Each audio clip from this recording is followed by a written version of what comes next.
ದ್ರೌಪದಿ, ಸದಾ ಕಾಲ ನಿನ್ನ ಕಣ್ಣೀರು ನೋಡಿ ನೋಡಿ ನೋಡಿ ನನ್ನ ಕಣ್ಣುಗಳಿಗೂ ಅಭ್ಯಾಸ ಆಗಿ ಹೋಗಿದೆ. ಅದು ದ್ರೌಪದಿ ಅಂದ್ರೇನು? ದ್ರೌಪದಿ ಅಂದ್ರೆ ಕಣ್ಣೀರು. ಈಗಲೂ ನಿನ್ನ ಕಣ್ಣಿನಲ್ಲಿ ನೀರು ತರಿಸುವುದಕ್ಕಾಗಿ ನಾನು ವಿನೋದಕ್ಕಾಗಿ ಆಡುವುದಕ್ಕೆ ಹೊರಟದ್ದಲ್ಲ. ಒಂದು ಆಶಯದ ಸಾಕಾರವಾಗುವ ಹೊತ್ತಿಗೆ ನಾವದನ್ನು ಈಡೇರಿಸುವಲ್ಲಿ ದುಡಿಯೋಣ ಎಂಬ ಸಮಷ್ಟಿಯ ಪ್ರಜ್ಞೆಯಿಂದ ನಮ್ಮಣ್ಣನಾಡಿದ ಮಾತಿಗೆ ಸಹಮತವನ್ನು ಕೊಟ್ಟೇನೆ ಹೊರತು ನಿನಗೆ ಅನ್ಯಾಯ ಆಗಲಿಲ್ಲ ಅಂತ ನಾನು ಆಡಿದ್ದಲ್ಲ. ಆದ್ರೆ ಒಂದು ನೆನಪಿಟ್ಟುಕೋ, ನಿನ್ನ ಬಾಯಿಯಲ್ಲೇ ಬಂತಲ್ಲ, ಸತ್ಯವ ಮೀರಬಾರದು, ಮೀರಕೂಡದು. ಯಾರು ಸತ್ಯವನ್ನೋ ಧರ್ಮವನ್ನು ಉಲ್ಲಂಘಿಸುವುದಿಲ್ವೋ ಅವರಿಗೆ ಸದಾ ಕಾಲ ದೈವ ರಕ್ಷಣೆ ಒದಗುತ್ತದೆ. ಸರಿ, ನೀ ಹೇಳಿದಿ ದುಶ್ಯಾಸನ ಬಂದು ನನ್ನ ಸೀರೆ ಸರಿಗೆ ಕೈ ಹಾಕಿ ಎಳಿಲಿಲ್ಲೋ ಸ್ವಾಮಿ, ನೀವೇ ಅಲ್ವಾ ಪ್ರತಿಜ್ಞೆ. ಅದರಿಂದ ಅವನು ಪತಿತ ಅಂತ ಆದನೆ ಹೊರತು ನಿನಗೆ ಕಳಂಕ ಬಂತ? ಅಕ್ಷಯಾಂಬರ ವಿಲಾಸ ದ್ರೌಪದಿಯ ಯಾಚನೆಗೆ ಭಗವಂತನಾದರೂ ಒಲಿದು ಬಂದ. ಇದು ನಿಂತದ್ದು.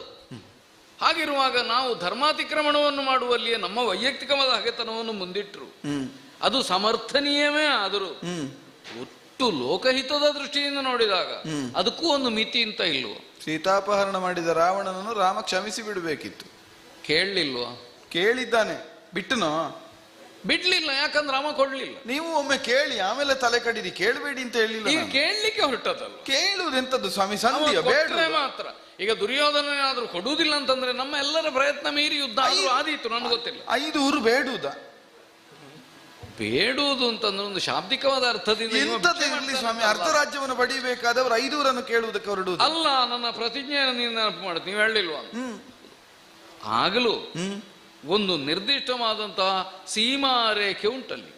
ಅದೇ ಹೇಳಿದ್ದೀರಿ ಕೊನೆಯಲ್ಲಿ. ಅದು ಎನ್ನೋ ಯುದ್ಧಂ ಸತ್ಯಂ ದೇವ ಕರಿಷ್ಯತಿ ಎನ್ನೋ ಯುದ್ಧಂ ಭವಿಷ್ಯತಿ. ಯುದ್ಧವಾದಾಗ ಈಗ ನಮ್ಮ ಪಾಂಡವರ ಈ ಪಾಳೆಯದಲ್ಲಿ ಭೀಮ ನಿರ್ಣಾಯಕನ ಅಲ್ಲ, ನಾನು ಒಬ್ಬ. ಹೌದು ಅಲ್ಲ?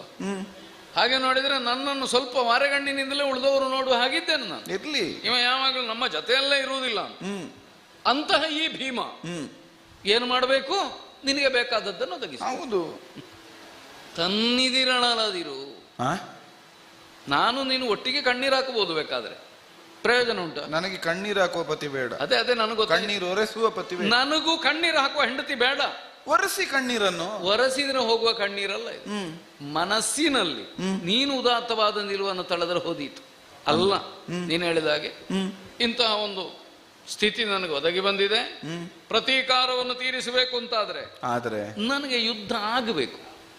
ನನಗಾಗಬೇಕಂದ್ರೆ ಬಯಕೆ ಅಲ್ಲ. ನಾ ಹೇಳಿ ಯುದ್ಧ ಆದ್ರೆ ಮಾತ್ರ ನಾನೇನಾದ್ರೂ ಮಾಡುವುದಕ್ಕಾದೀತು. ಸರಿ, ನಾ ಮಾಡುವುದೇನು? ಏನಿದ್ರು ಅರಿಭಟರ ಮುಂದಿನಲ್ಲಿ ವಿರೋಧಿಗಳನ್ನು ತಂದು ನಿಲ್ಲಿಸಿ ಭೀಮಾ ಹೊಡಿತಾರೆ. ಆದ್ರೆ ಅಂತಹ ಒಂದು ಸನ್ನಿವೇಶವನ್ನು ನಿರ್ಮಾಣ ಮಾಡು ಅಂತ ಹೇಳುವುದಕ್ಕೆ ಭೀಮನೇನು ರಾಜತಂತ್ರಜ್ಞನ ಅಲ್ಲ. ಅಥವಾ ಸಂಧಿಯ ಉದ್ದೇಶಕ್ಕಾಗಿ ಕೃಷ್ಣನನ್ನು ಧರ್ಮರಾಯ ಕಳುಹಿಸುವ ಕಾಲಕ್ಕೆ ಇಲ್ಲ ಸಂಧಿ ಬೇಡ ಅಂತ ಹೇಳಲಿಕ್ಕೆ ನಾನು ಜನವ ಅಲ್ಲ. ಅರ್ಜುನ ತಲೆ ಆಡಿಸ್ತಾನೆ, ಕೊಡುದು ಅಂತ ಹೇಳಲಿಕ್ಕೆ ನನಗೇನು ಅಧಿಕಾರ ಉಂಟು? ಅವರೆಲ್ಲ ಯುದ್ಧಾದೀತು ಎಂಬ ನಿರ್ಣಯಕ್ಕೆ ಬರುವ ಹಾಗೆ ಮಾಡ್ಲಿಕ್ಕೆ ಸಾಧ್ಯ ಉಂಟು? ನನ್ನಿಂದ ಆಗ್ಲಿಕ್ಕೆ. ನಾನು ಮೊದಲೇ ಮಾತಾಡುವುದರಲ್ಲಿ ನಿಪುಣ ಅಲ್ಲ. ನಮ್ಮದೇನಿದ್ರು ಕ್ರಿಯಾಶೀಲತೆ ಗದಾದಂಡದಿಂದ. ಆದ್ರೆ ಅದು ಉಪಯೋಗಕ್ಕೆ ಬರುವ ಸನ್ನಿವೇಶವೇ ಇಲ್ಲ. ಈಗ ಒಂದು ಅನುಕೂಲ ಕಲ್ಪಿಸದೆ ಸುಮ್ಮನೆ ನೀನ್ ಯಾಕೆ ಕೂತಿದ್ಯಾ ಅಂತ ಕೇಳೋದ ಅಲ್ಲ. ಹಾಡುವವನಿಗೊಂದು ಅವಕಾಶ ಕೊಡಬೇಡ. ಸುಮ್ಮನೆ ಹಾಡುವುದಿಲ್ಲ ಯಾಕೆಂತ ಕೇಳಿದ್ರೆ ಮನೆ ಅಂಗಳದಲ್ಲಿ ಆಡುವುದವ. ನಾನಾದ್ರೂ ಏನು ಮಾಡುವುದಕ್ಕಿಲ್ಲ. ಅಥವಾ ನಾ ಮಾಡುವುದೇನು ಅರಿಭಟರ ಮುಂದಿನಲ್ಲಿ? ನಮಗಾಗದೇ ಇದ್ದ ವಿರೋಧಿಗಳು ಮೀಸೆ ಮೇಲೆ ಕೈ ಹಾಕ್ತಾರೆ. ನಾ ಮಾಡುವುದೇನು? ನನಗೇನು ಮಾಡುವ ಸ್ಥಿತಿ ಇಲ್ಲ. ನಿನಗೊಂದು ದಾರಿ ಉಂಟು. ಏನು? ನನ್ನನ್ನು ಹಿಡಿದು ಹಿಂಡುವ ಬದಲು ದೊಡ್ಡ ಯಜಮಾನರಿದ್ದಾರೆ ಒಳಗೆ, ಅವರೇ ನಿರ್ಣಯ ಮಾಡುವ. ಯುಧಿಷ್ಠಿರ ಹೇಳಿದ್ರೆ